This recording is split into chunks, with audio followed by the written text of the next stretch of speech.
La panthère voulait investir dans l'immobilier, mais elle déteste gérer des locataires qui se plaignent. La panthère est intelligente. Elle sait que l'immobilier classique est un piège. Si vous achetez un appartement, vous devez gérer des toilettes cassées et des toits qui fuient. La panthère déteste réparer des toilettes. Alors, la panthère a fait quelque chose de complètement différent. Elle a acheté un bout de terrain vague près de l'autoroute et elle y a placé 20 boîtes en métal bon marché. Pas de plomberie, pas d'électricité, pas de fenêtres, juste du métal et du béton. Elle a ouvert un centre de self-stockage. Les gens ont trop de choses. Ils payent volontiers 100 € par mois à la panthère juste pour garder leur vieillerie dans le noir. Avec 20 unités, la panthère gagne 2000 € par mois. Zéro entretien. Mais au bout du 3e mois, un problème survient. L'unité numéro 7 arrête de payer son loyer. Le locataire ignore les appels téléphoniques de la panthère. Si c'était un appartement résidentiel, la panthère serait en difficulté. Expulser une personne d'un logement prend 6 mois, des avocats hors de prix et des milliers d'euros en frais de justice. Mais un box de stockage n'est pas un logement. Les lois sont complètement différentes. La panthère regarde son contrat. Il est écrit, après 30 jours de non-paiement, le contenu appartient au propriétaire. Au 31e jour, la panthère marche jusqu'à l'unité 7. Elle sort un lourd coupe-boulon et coupe le cadenas. À l'intérieur, il y a une télévision à écran plat, un canapé en cuir et des clubs de golf très chers. La panthère n'appelle pas d'avocat. Elle appelle un commissaire-priseur. La panthère vend les affaires aux enchères en ligne pour 800 €. Elle garde tout l'argent. Ensuite, elle prend un balai, balaie la boîte en métal vide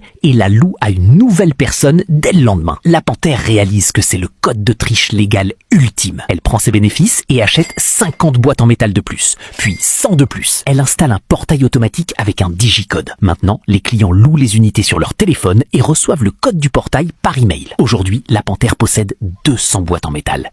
Elle gagne 20 000 € chaque mois en flux de trésorerie pur et passif. Elle ne parle jamais à ses locataires. Elle ne gère jamais de plainte. Et la panthère n'a toujours jamais réparé la moindre toilette.